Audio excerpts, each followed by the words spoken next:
Good afternoon, I'm Chuck Scarborough. This is News Center 4 and today's top story. A young man showed up at the World Trade Center this morning and he scared the wits out of city cops, Port Authority officials, scared the wits out of all of us, as a matter of fact, by climbing straight up the side of the 110-story tower. Heather Bernard has more for us.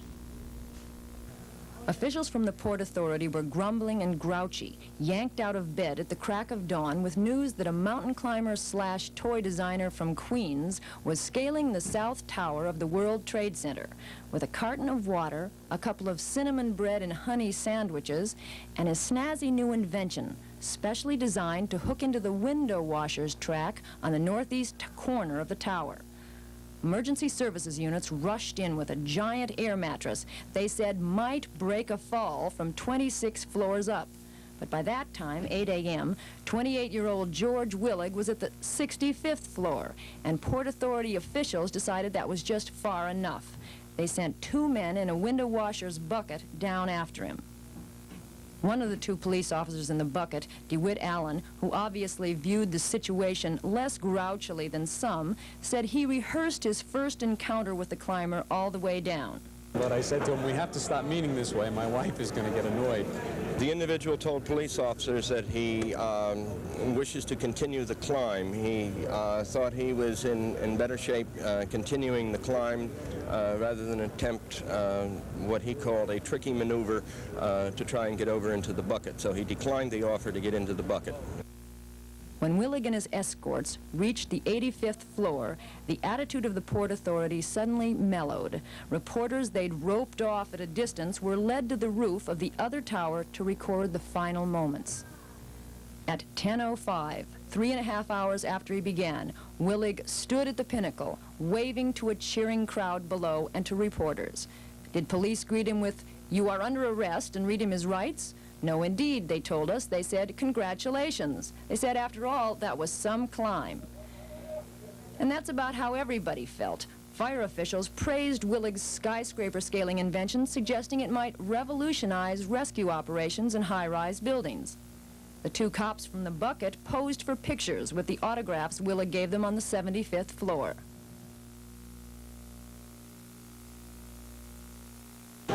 I thought it was quite an experience being on the outside of the World Trade Center. I enjoyed it. I really did. Like I say, it was like watching a little bit of history, maybe.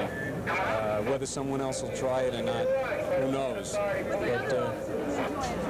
no, the other officer has a little bit of a fear of heights, but he felt that it was something he wanted to do, so he did it.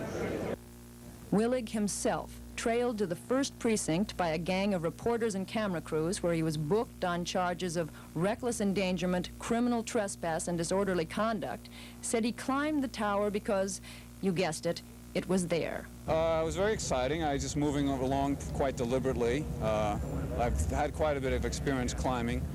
I've been in situations that was a lot scarier than that. I had complete control of the situation.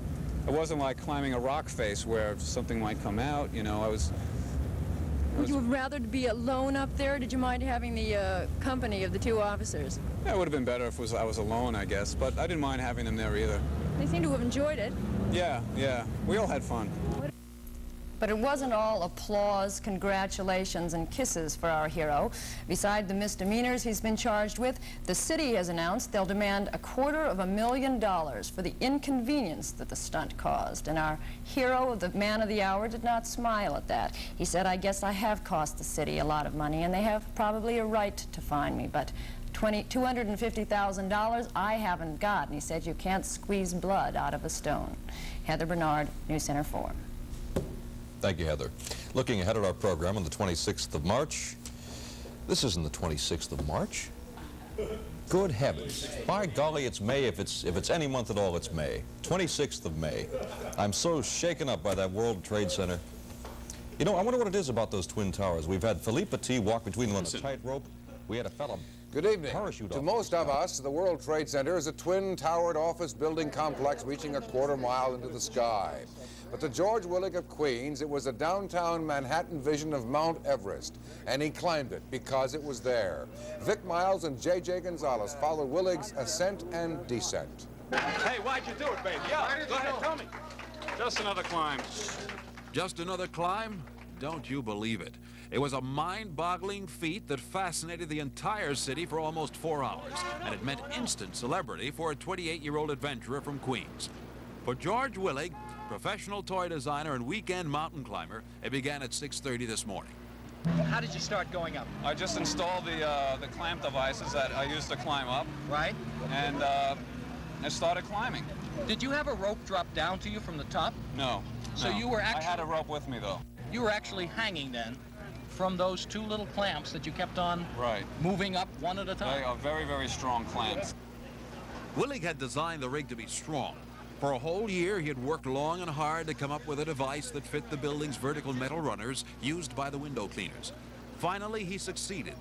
And today, with a window cleaner's clip of his own design in each hand and supported by a harness, he began his slow hand-over-hand ascent as thousands rooted him along from the street below. It was pure admiration. I just can't figure a guy like that out. I don't know. You gotta be nuttier. I don't believe this. You gotta be in New York to see all these things. Unbelievable. I've never seen anything like that before. I was there, I heard on the radio. Where else could you see anything I like thought it was this King before? Kong climbing the building. Along about the 60th floor, a hint of trouble. Perhaps Willig was tiring. After all, he did give a pint of blood yesterday just so he could get today off for his escapade. But finally, he steadied himself, and New York breathed a sigh of relief. Probably the elevator's broke down. He's walking up there, that's all. Atop the building, meanwhile, another set of daredevils, those from the police department's emergency service squad, were beginning a slow descent on a window cleaning scaffold to meet Willig halfway, just in case. But Willig wasn't about to give up on his assault on Twin Tower 2, and the admiring cops weren't about to make him. They just said, if you want, you can come over to the scaffold, but if you don't want to, if you're not tired, you can continue up. We're certainly not going to go over and grab you. What did one of the cops tell you when he first got to you? Do it, Say, Alan. what, are you crazy or something? Yeah, the first thing I said to him was, we have to stop memeing this way. My wife's going to get mad. What did he say? He just kind of chuckled. And when we were in that bucket riding up, we were talking about things, you know, about why he was doing it and everything. And he said, can we have an autograph? And he stopped right there in the middle of the climb on the 75th floor and gave us an autograph. Well, why did he say he went up there? To do it, it was there. Well, what do you think of him as an officer having to go after I him? think he's great. Finally, shortly after 10 o'clock, this unlikely Hillary from Queens conquered his own personal Everest. DeWitt Allen of Emergency watched breathlessly. He wasn't scared at all. I think until he got like a floor away, then he realized he had done it. For George Willig, that was the good news. Now came the bad. With cheers ringing in his ears, he was whisked to the sub-basement for a hectic guest shot at a running conference. Then it was into the dock, charged by police with criminal trespass, disorderly conduct, and reckless endangerment. Why'd you do it? Why'd you do it? It's just another climb I wanted to do. Back up, George. Quite a bit different. It was just a mechanical process of ascending the building. It was easy. It was easy. The city was angry, too. It hit him with a lawsuit. A civil suit for $250,000. Yeah, it's to be $250,000. That's what the city wants from him for causing whatever he caused today. Well, this is a model of the World Trade Center, and this is the number 2 South Tower that Willig climbed. He paused for a snack at about here. Now, mind you, he climbed all the way up, paused about here, and this is about the time when the police started to lower a kind of a window washing outfit down to meet him here. Now, they acted as escort for him all the rest of the way back up and to safety. And by the way, the rescue men admired Willig's homemade rigging as well as his efforts. They say some of his equipment can be used in firefighting. JJ? Well, I think it goes to Jim now. Willig wasn't alone in scaling the tower himself. He had 2 ground crew. One of them was Ronald DiGiovanni, whom you might recall made several illegal balloon flights over the city. And the police think they might just have a group of daredevils on their hands. Jim? What was the reaction to the crowd like? Very positive. It was sort of like, hooray, hooray, we've got a new hero on the line. The police were also sort of like smiling and smirking about it. I don't think he was that much of a daredevil. I think he's a very scientifically minded young man who scaled that tower with just the proper equipment of his own development. Vic, did most of the city and that part of the city stop?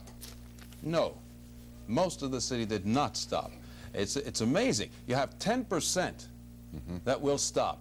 Come downstairs, look, peer, stand around, look at the cameras, look at him. But the other 90% of the city looked and kept going. Traffic moved the whole time. Only in New York. Well, daredevils, as you know, have pulled some very, very zany stunts in New York. Remember Philippe Petit? More than 2.5 years ago, the tightrope walker took an early morning stroll between the towers of the World Trade Center.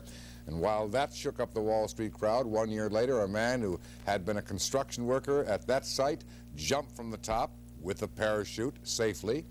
And take the waiters who were hoisted to the top of the Waldorf Astoria in 1930 during construction. Classy service, and probably a very good tip in the process. But how about walking across space on stills? Or if that doesn't unnerve you, take flying across the buildings, holding onto the rope with your teeth. All these made it. One did not. King Kong did climb the World Trade Center a year ago, but he had a very great fall. Vic?